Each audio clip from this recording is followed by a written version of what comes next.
With RockRevolt magazine. I'm here with Dallas Toler-Wade of Narcotic Wasteland. What's going on, man? Sounds like we're just talking. You're getting ready for this tour you guys got coming up. Yep, I've been doing a lot of practicing and stuff, just getting everything locked down and ready, and dealing with the logistics of it all, and making sure everything's ready to go. And you always feel like you're forgetting about something. Right. And you usually remember it right when you hit the road.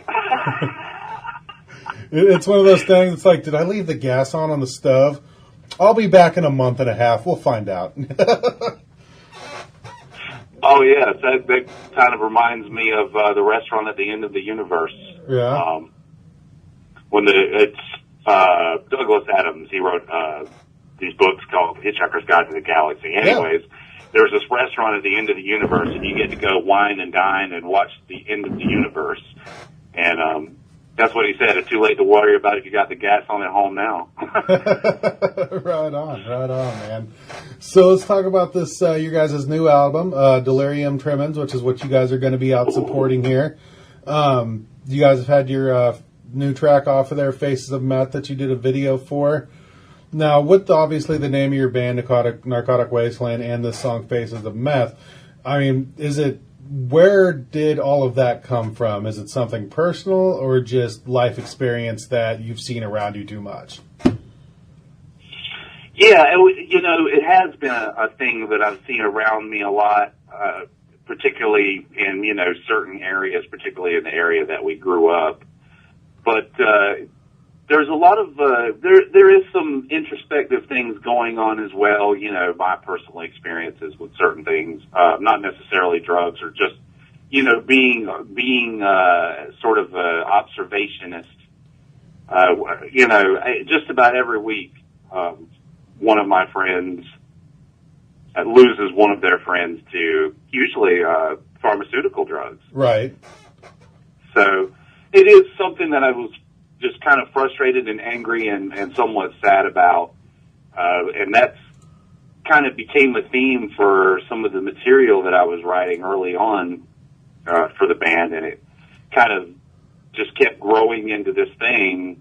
Although not all the songs have that, there's, an anti-religious kind of vibe in one song. There's a song about South Carolina's famous serial killer. There's a few other things. There's a song on the new record called Return to the Underground, and it's basically about just, being in a metal band and not really giving a shit what people think and just play from your heart and do what you want. And so I like to keep it open. I mean, it is, Narcotic Wasteland is a definite theme overall, but we're not necessarily always going to write about this kind of things. But it'll probably always be there. Right.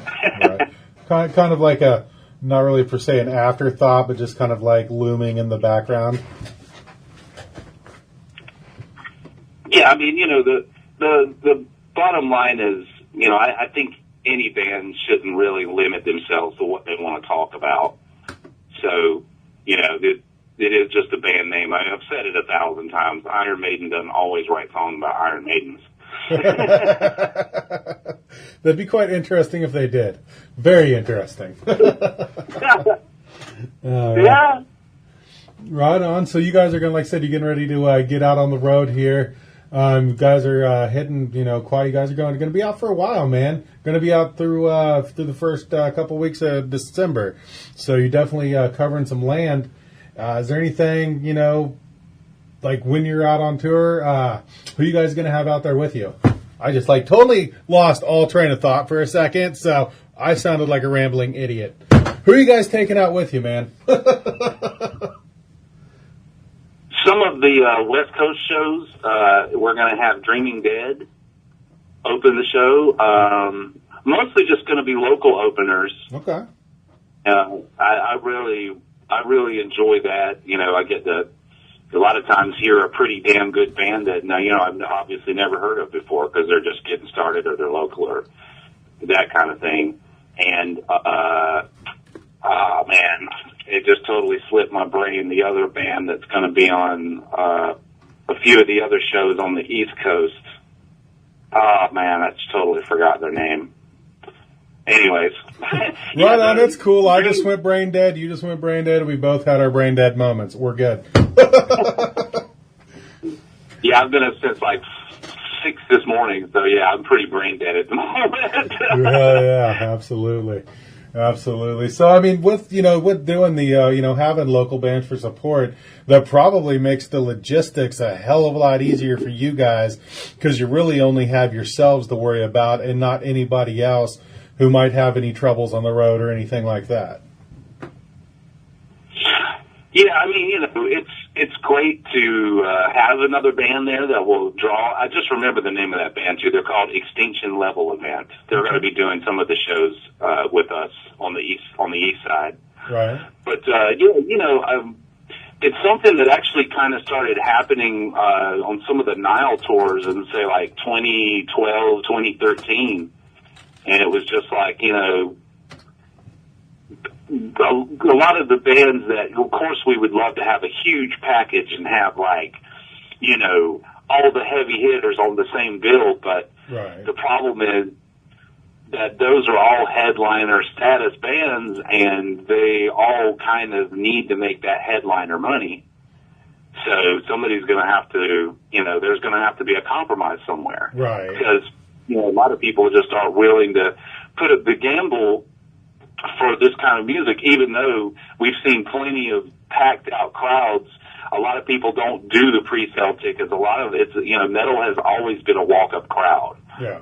And, people get cold feet about it, which I completely understand that. But, at the same time, I'm kind of a risk-taking kind of mentality when it comes to things that I want to do in my life. You never know till you try.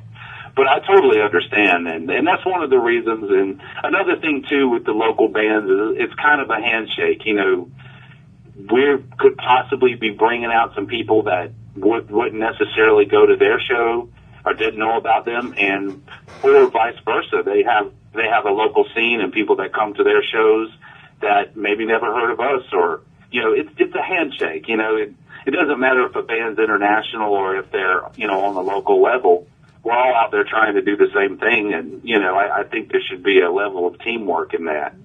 Oh, absolutely. Everybody does got to work together to get those crowds there, like you said, because you never know who's heard of who's not heard of who, and if you are working together and you all playing nice, you're just giving the fans more to look forward to and giving them more music to listen to, man. It's kind of a beautiful thing if everybody just, did it right. Totally. And, the end of the day is, the bottom line is we want to put on, and this goes for most musicians. This isn't just, us. This is for local guys, international guys, anybody who's serious about doing it. They just want to put on the most professional show possible for the audience. Right. And, as long as there's a fair handshake in that and everybody's willing to kind of, help out with, gear on the stage and, and just make the show run as smoothly as possible, make sure everybody has what they need. And that's just going to make a totally pro show from first band to last band. Right on. Now, you brought up your old Nile days. What kind of, what's the separation here between Narcotic Wasteland and Nile?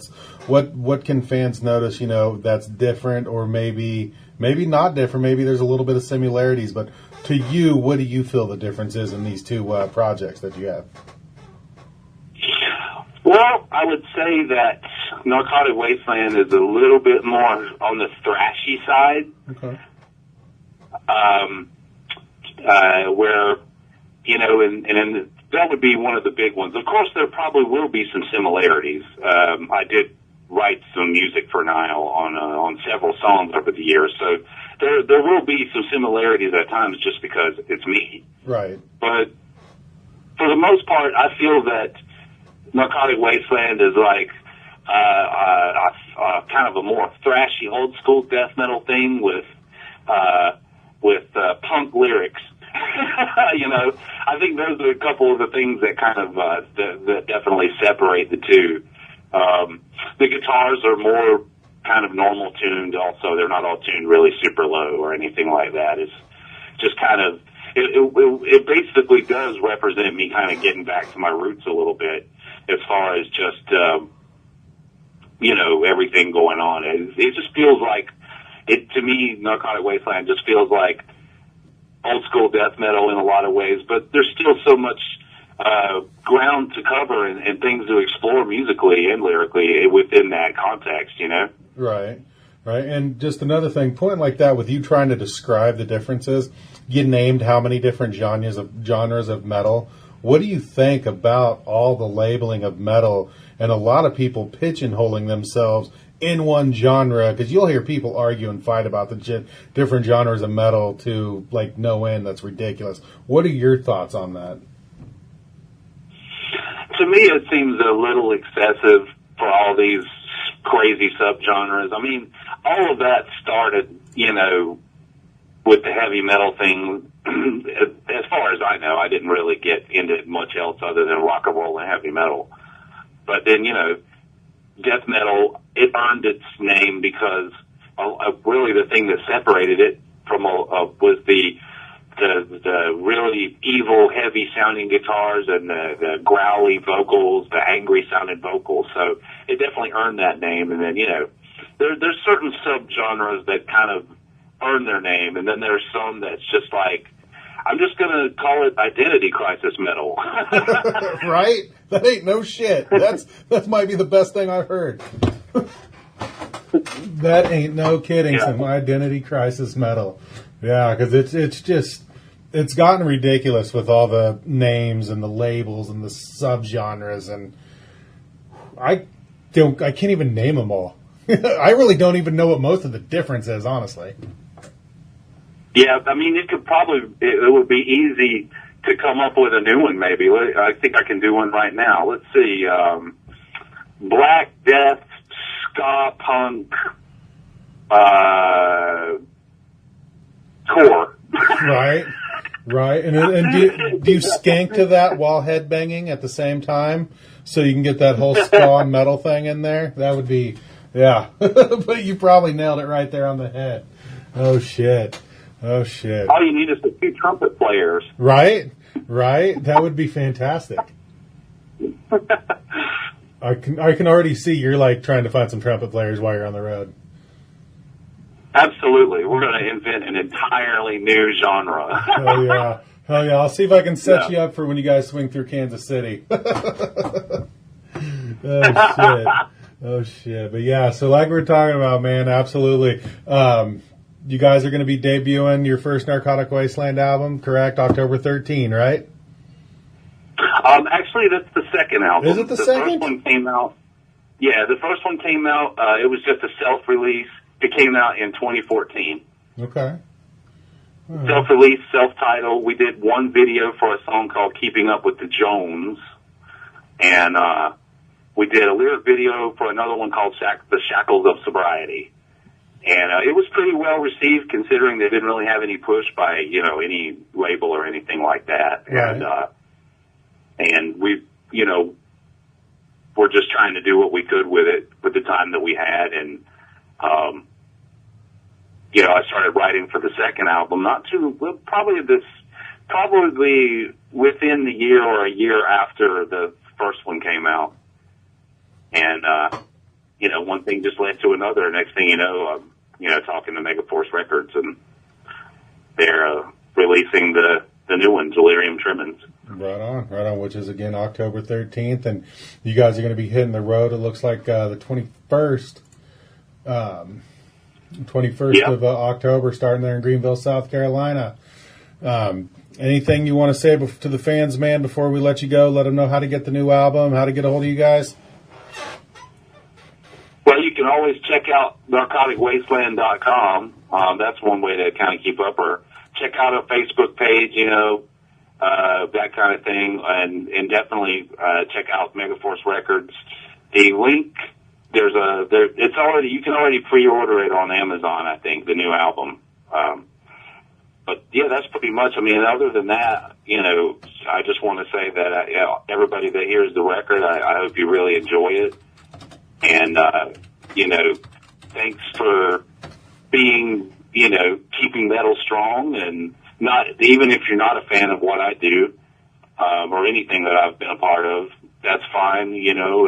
I still respect and appreciate anybody who's, listening to some real metal, and hell yeah, that's about all I can say. Right on, man. Right on. Well, Dallas, you go back to getting to all those things you were doing before we got on the phone, getting everything packed up and getting ready for that tour that's going to be coming up. You, like I said, a lot of logistics for that, man. Thank you for spending some time with us today. Thanks a lot, sir. All right, man. Well, we'll probably be seeing you when you come through Kansas City here, man. Can't wait to check it out.